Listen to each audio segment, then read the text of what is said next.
Hello everyone, I'm Matt Gazandi from Stroud Research Center.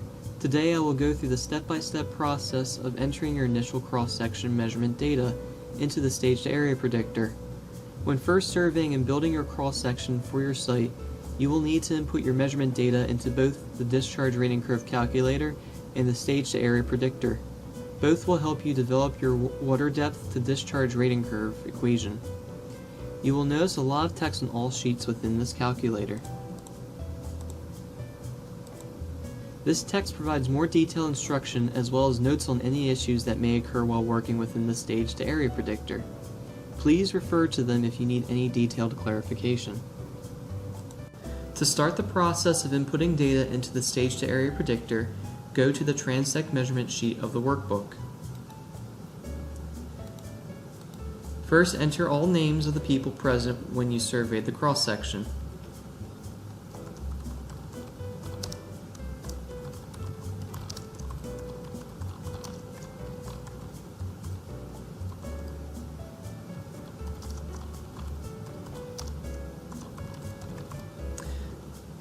Sometimes your cells will not be big enough to show all the text found within them. In order to increase the size so you can see everything and read everything, hit Unprotect Sheet. That will allow you to edit your spacing and how big your cells and columns are. Next, just drag it until the cell is perfectly sized for your text. Hit Protect Sheet again to protect any of the other text and boxes from being deleted or edited. Make sure the Select Unlocked Cells is checkmarked, that way you can enter data in the white boxes and hit OK. Now we're going to enter our location data.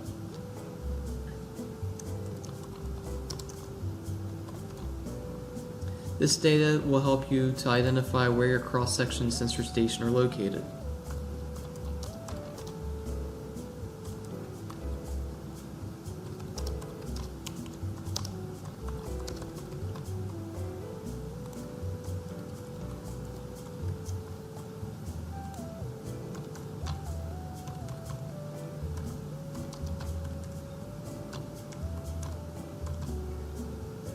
Then we'll enter in the date and time when we surveyed the cross-section. The time should be in Eastern Standard Time. If you did measure your cross-section in EDT or Eastern Daylight Time, to convert it, just add 1 hour to that time you recorded on your first visit channel dimensions and velocity sheet. So if you measured at 1:35 p.m., be sure that it's marked down as 2:35 p.m. You also need to remember that in order for it to show up as p.m., you'll have to write it in military standard time rather than the normal time.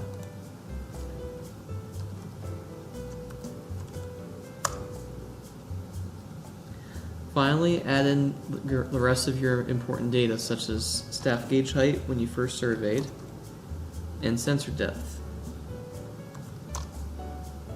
You can also have notes about the site or anything that has to deal with the cross-section measuring. Once your basic metadata has been entered for this worksheet, you want to scroll to the right until you reach the cross-section measurements data table right here. This is where you'll enter all of your measured data when you first surveyed your cross-section. To start off, you'll want to enter your distance data.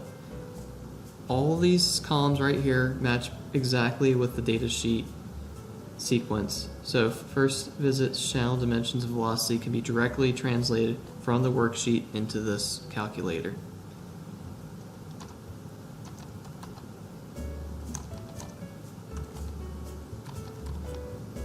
Next, you want to enter your points of note, which would be your 2 pins and where the edge of water is located for both sides.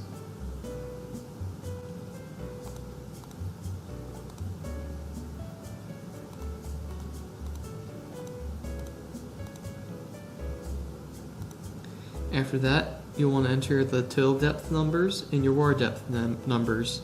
Be sure not to mix these up because it's really easy to do so, and to take your time when entering the data so you're not skipping anything or causing any typing errors.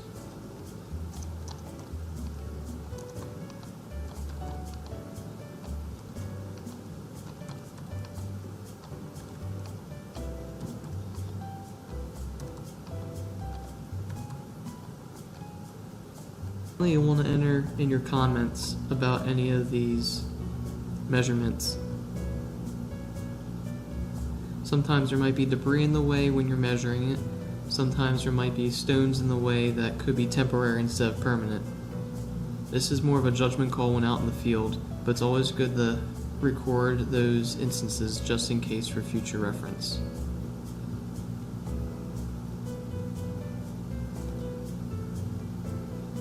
To check for any errors, whether computer related or in-field caused, scroll to the left and down until you see the measured stream cross-section chart space.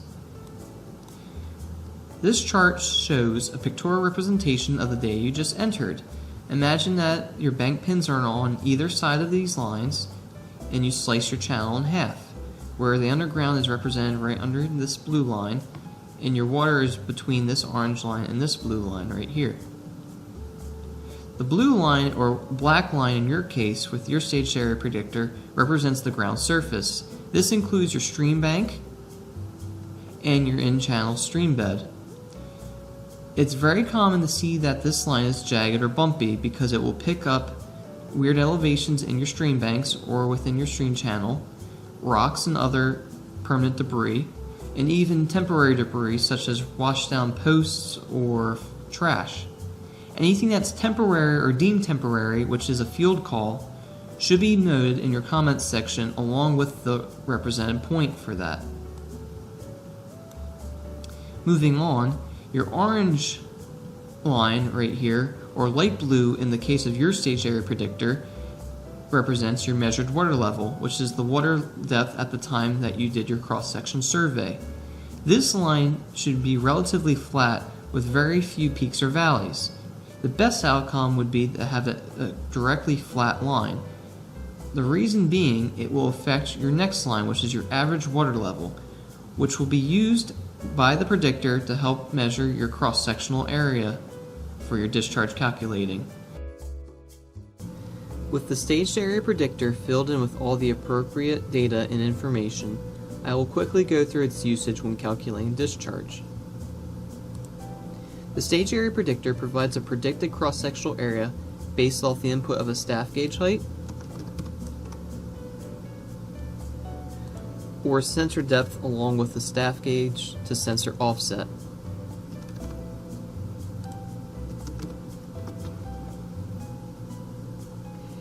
Either method provides an estimated area of water at the cross-section during the time when you're measuring the water velocity with neutral buoyant objects. The purpose is to remove the need to be in the water with a survey rod as you methodically move across the channel to calculate your cross-sectional area. Being in the water can be dangerous during high flow events, and the manual process can take too long for sites that have quickly changing water depths. With the help of the staged area predictor, you can calculate discharge within the discharge calculator without having a flow meter or survey rod, as seen here with the neutral buoyant object measurement section. All you need is a tape measure to know the distance that your neutral buoyant object will travel, a stopwatch, as well as the neutral buoyant objects to measure time readings, and then knowing your staff gauge height at the time or your sensor depth at the time, using that within the staged area predictor to calculate a cross-sectional area. With all three pieces of information, without a flow meter or survey rod, you can calculate a discharge for that storm event. This concludes my talk on how to enter data into the staged area predictor. Part 2 of the discharge rating curve calculator will talk more about the staged area predictor's role in calculating discharge for a storm event. Thank you for watching. I'm Matt Gazandi from Stroud Water Research Center.